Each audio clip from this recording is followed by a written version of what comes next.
Hello, have a very nice day. कल England की जो प्रधानमंत्री है उन्होंने इस्तीफा दे दिया। 45 दिन तक रही प्रधानमंत्री इंग्लैंड की। इस्तीफा देने का कारण उन्होंने बताया कि उन्हें लगता है कि वो लोगों की उम्मीदों पर खरी नहीं उतर सकी। क्योंकि वो लोगों की उम्मीदों पर खरी नहीं उतर सकी, इस करके इस्तीफा दे दी।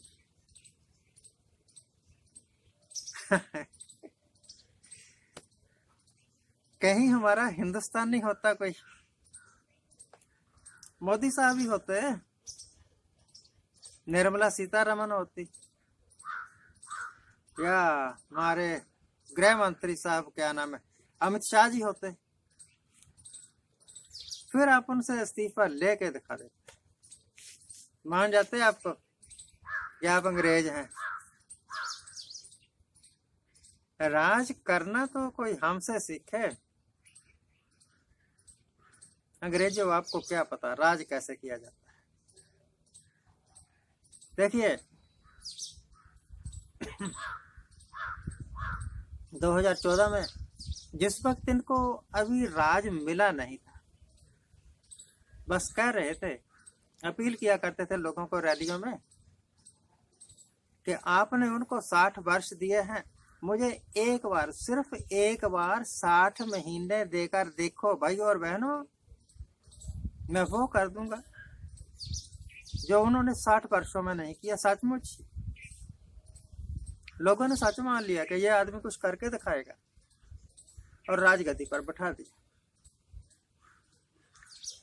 जब ये राजगद्दी पर आए नहीं थे, उस वक्त एक American dollar is equal to 62 rupees या 60 रुपीज के आसपास था।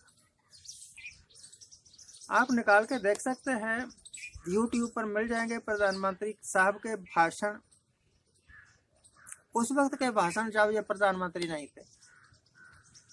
इन्होंने कहा हुआ है, कैटेगोरिकली कहा हुआ है, स्पेशली कहा हुआ है कि रुपए की कीमत क्यों गिर रही है भाई और बहनों, रुपए की कीमत उन्हीं मुल्कों की गिरती है जिन देशों की सरकारें कमजोर हों।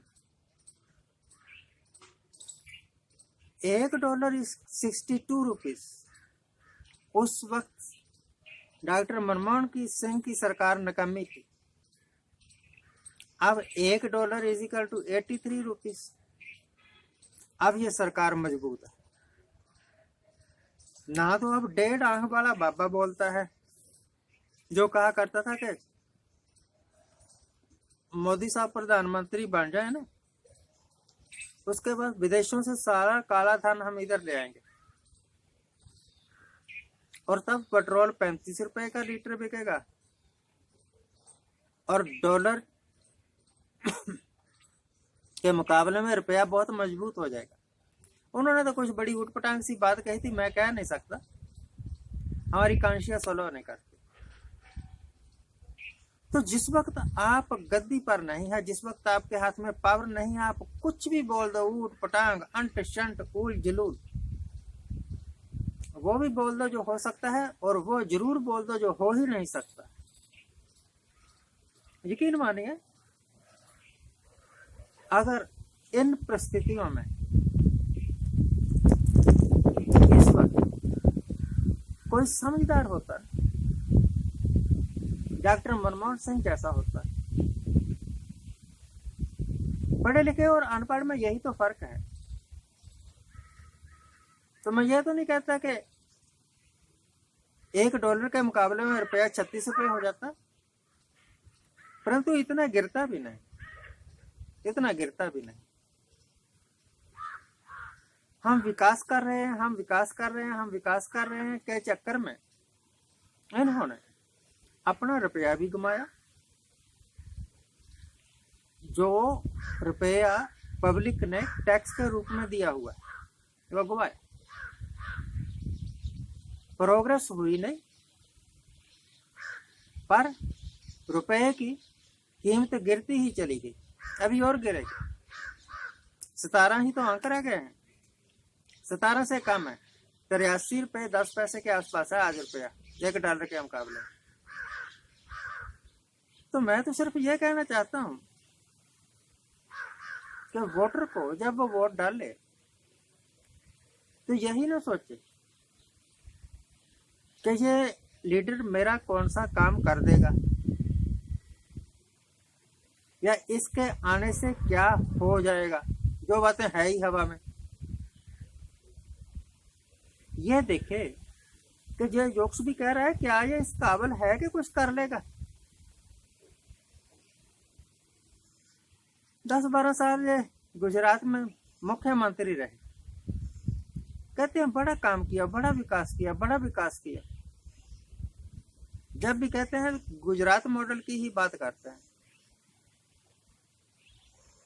अगर सचमुच ही ये बात सही है कि बहुत ज्यादा काम किया, तो अब हर तीसरे दिन प्रधानमंत्री साहब गुजरात क्यों दौड़े रहते हैं और नई नई घोषणा करते रहते हैं ताकि somehow or the other हम इलेक्शन जीत जाएं।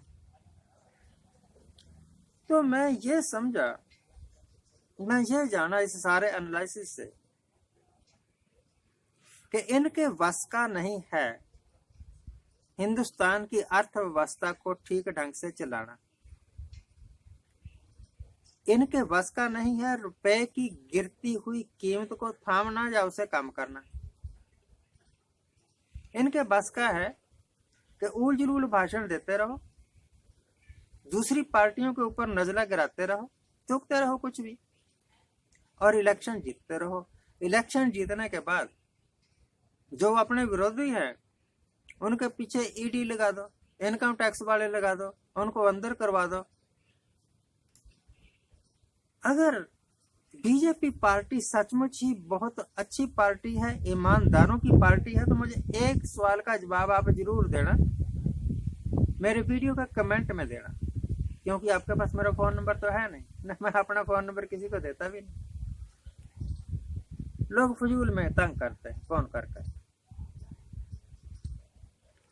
अभी सवेरे ही 4 बजे एक का फोन आया, 4 बजे मैंने उठा लिया, मेरी बेवकूफ़ी थी, मैंने उठा लिया।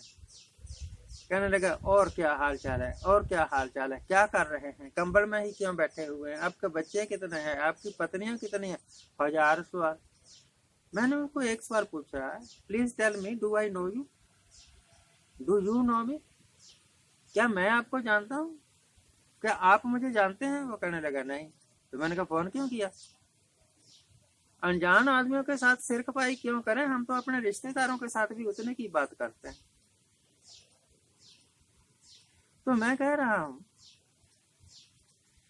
कि इकोनॉमी को संभालना, इनमें से कोई भी ऐसा है नहीं जो अर्थव्यवस्था के बारे में जानता, तो उसको संभालना है कैसे, ये तो बड़ी दूर की बात है। ग्रोथ रेट के बारे में जानता हो, जीडीपी के बारे में जानता। मुझे ऐसा लगता है कि हमने अनफिट लोगों के हाथ में देश दे दिया। हिमाचल में बीजेपी के जितने भी अभी तक अनाउंस किया है उसमें से 17 एमएलए के उम्मीदवार ऐसे हैं जिनके ऊपर आपराधिक केस चले हुए हैं, और 3-4 तो ऐसे हैं जिनके ऊपर गंभीर आपराधिक मामले चले हुए हैं। अपराधियों को टिकट दे रहे हैं और हम जिता रहे हैं, करप्ट लोगों को टिकट दे रहे हैं और हम जिता देते हैं। फिर हम कैसे उम्मीद करें कि ये कुछ हमारा भला करेंगे, कुछ देश का भला करेंगे। इलेक्शन आ रहे हैं ना, इस करके ऐसा बोल दिया। अपने दिमाग का प्रयोग करके किसी अच्छे बंदे, किसी अच्छी पार्टी को जिताना। आज के लिए इतना ही। Thank you very much for watching. Thank you. Diwali आ रही है, पता नहीं उस दिन हमें याद रहेगा या ना रहे, पता नहीं तब हम हों या ना हो। हैप्पी दिवाली।